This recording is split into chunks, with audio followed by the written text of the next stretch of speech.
Coming up on Mountain News this morning, some of the Commonwealth's new state leaders are hailing from eastern Kentucky, and some Appalachian organizations are looking ahead to the next natural disaster to make sure we stay prepared.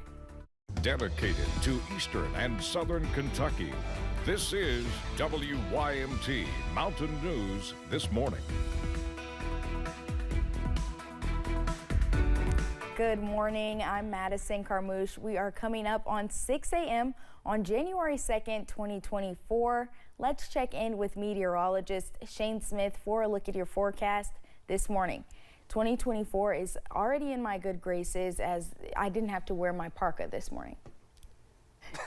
Yeah, it's not terribly cold out there. You still probably want a heavy jacket as you walk out the door for our folks at home, Madison, but not as cold as we could be this time of year.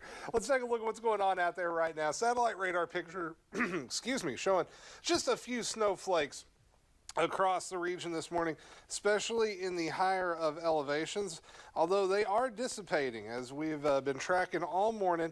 Those snow showers are moving out, mainly confined down into portions of the far eastern part of our coverage area from Pikeville down into the panhandle of Virginia around Grundy. Those are going to continue to move on out over the next couple hours. We are showing dry road conditions over at Jenkins. We are dry along I-75 this morning, traffic moving at a decent clip, and traffic starting to pick up there at Pikeville where it is currently 32 degrees. So could see a slick spot or two and some of those bridges and overpasses in Pike County, but overall should be an A-OK morning commute. Low 30s for most of us, although Harlan, you're showing up at 35 right now. As we take it into the afternoon, we're heading into the low 40s with clearing skies.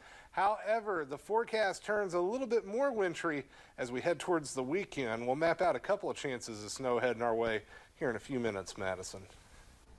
Shane, thank you. The new year means several of Kentucky's new state leaders are taking office, and two of them are from Garrett County. It's home to both Mark Metcalf and Jonathan Schell. Agriculture Commissioner Jonathan Schell and Kentucky Treasurer Mark Metcalf took their oaths of office yesterday morning at the Garrett County Courthouse. They were joined by those in the community for a special ceremony. So it's a great day. It's good to be here in Garrett County and celebrating with all our friends from across the state. I think it's pretty special. It's special for me. You know, growing up, I've always known Mark Metcalf as my county attorney, and as a friend, he went to high school with my dad. Both Metcalf and Schell say they look forward to making sure the interests of rural Kentucky are well represented. Metcalf and Schell were not the only ones to be sworn in within the last 24 hours. At midnight on New Year's Day, Attorney General Russell Coleman was sworn in. He is taking over for Daniel Cameron. He announced his new leadership team last month.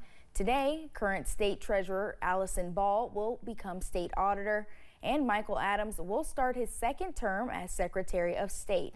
A swearing-in ceremony will get underway today at 10 a.m. in Frankfort. And state lawmakers will head back to Frankfort today. Tuesday will mark the beginning of the legislative budget session. Top priorities for this year's budget are expected to include education and addressing problems like the opioid epidemic. Other bills are expected to be geared towards lowering Kentucky's income tax to zero, like Tennessee, and preventing suicide among veterans. Yesterday, two volunteer fire departments announced that they are merging together. The board of directors of WR Castle Fire and Rescue announced the merger with the River Volunteer Fire Department. Officials say the two departments are now a singular agency and will serve the approximately 4,600 people. The department is still looking for volunteers. For more information on how to apply, you can find this story on our website. Now to a change that will affect every West Virginia car owner. With the new year comes a change for your car's inspection sticker. Last March, lawmakers approved a major change. Inspection stickers are now good for 2 years for every vehicle that is registered. This has caused the price of inspection to go up to about $19.78.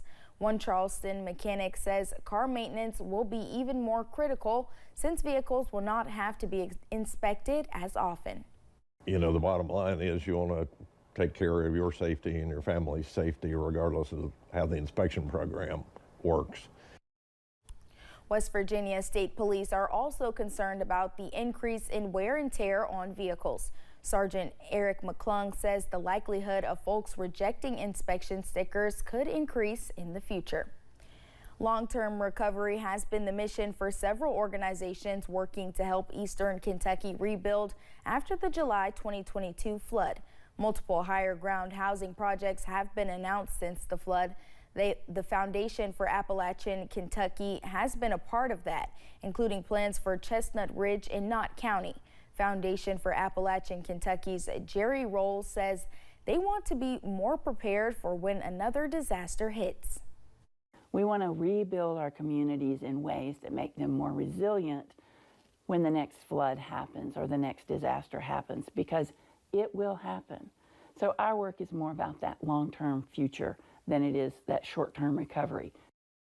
The foundation has also supported many businesses impacted by the flood, awarding more than 100 business grants. An important form to get help paying for college is now open. FAFSA is one of the main ways future students can qualify for help. The Department of Education rolled out changes this year to make the process simpler. Some families may now have to only answer 18 questions compared to more than 100 last year.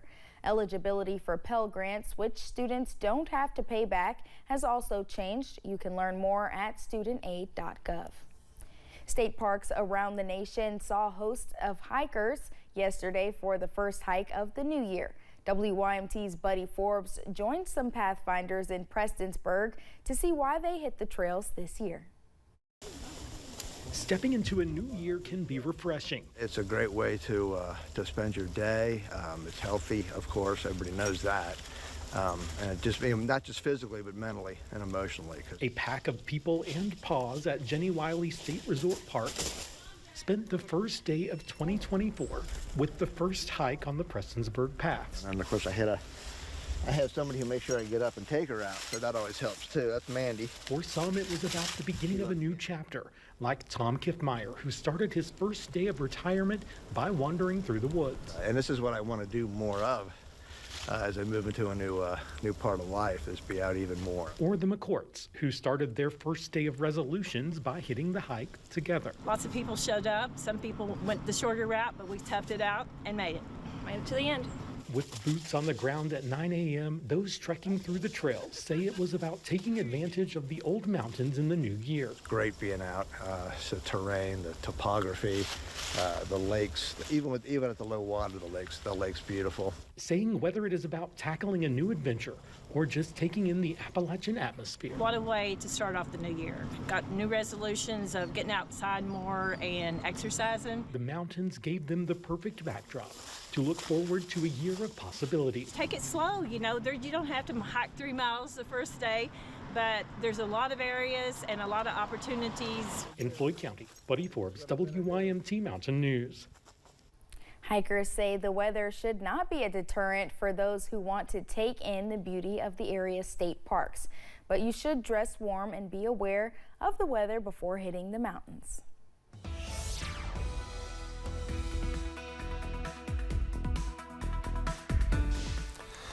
.608, time for another check of the forecast, and you can see we've got cloudy skies across most of the area this morning. Outside the WYMT studio, 32 degrees as we head on over to UVA Wise, 28 under mostly cloudy skies, and heading on over to Pikeville at our Pikeville Medical Center camera.